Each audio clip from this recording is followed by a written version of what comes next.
GDPR celebrates its birthday, digital immunity passports, and a 40 million user data leak. All that and more on this week's Security Weekly. Hello, I'm Sasha, and welcome to the only place where you get the latest on what's happening across the world in technology and security.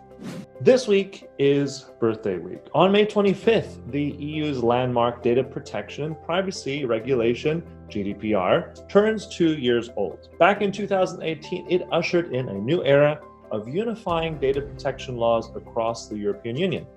Though its reach goes far beyond Europe, and any company in the world dealing with an EU citizen's data is bound by it. It has inspired other nations to draft their own versions, namely in India, Brazil, and even the California Consumer Privacy Act. Incidentally, this week is a major decision that is looming as Irish regulators have reached a preliminary decision regarding Twitter. This could indicate that it will be the first major GDPR fine for a big tech company. Ireland is the main European base of operations for 9 out of the top 10 US tech companies, with several other cases pending at the Irish regulators, including at least 2 from Facebook. So it would seem GDPR is more relevant than ever. The nation that has been often hailed as a Baltic tiger is once again making headlines. Estonia has begun to test one of the world's first digital immunity passports. This new initiative will collect testing data and allow people to share their immunity status with a third party, say your employer, by using a temporary QR code, which would be issued after digital authentication.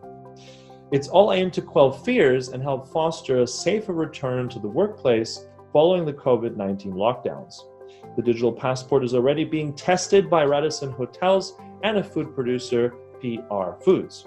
As nations around the world are scrambling to develop apps for contact tracing, this could be another way to assist in creating a safer environment. However, in April, the World Health Organization warned against such immunity passports. Furthermore, there is the question of securing that data, especially PII. Security researchers have discovered that a hacker has put up for sale personal details of over 40 million users registered on Wishbone, a mobile app that lets people compare items on a simple poll. The database is available across multiple darknet forums. According to the seller, the data released online includes usernames, emails, phone numbers, location info, as well as hashed passwords. Though it's unclear of how many total users Wishbone has, the app has been in the iOS App Store's top 50 most popular apps for years. It is one of the most telling signs of how our world has changed in the past months. Zoom has become the dominant player in video meetings as businesses and consumers rush to use teleconferencing services.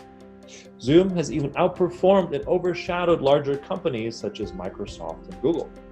Certainly there have been some issues, but overall the video conferencing company has become essential for millions across the world. Now, companies in China are eyeing the lucrative teleconference market, which is predicted to reach a value of around $16 billion by 2030. Zoom has also been slapped with restrictions in China, likely in order for local Chinese firms like Alibaba and gaming giant Tencent to have an easier time at gaining market share. It will be a fierce battle as several companies compete with one another, not only in China, but internationally. As the world gently eases out of lockdowns, remote video connectivity will remain an integral part of our daily lives, not only for businesses, but also for consumers. And that's a wrap, guys, for this week's episode. I thank you very much for watching. Remember to keep extra careful with all your online and digital activities. Be safe, stay healthy, and see you next time.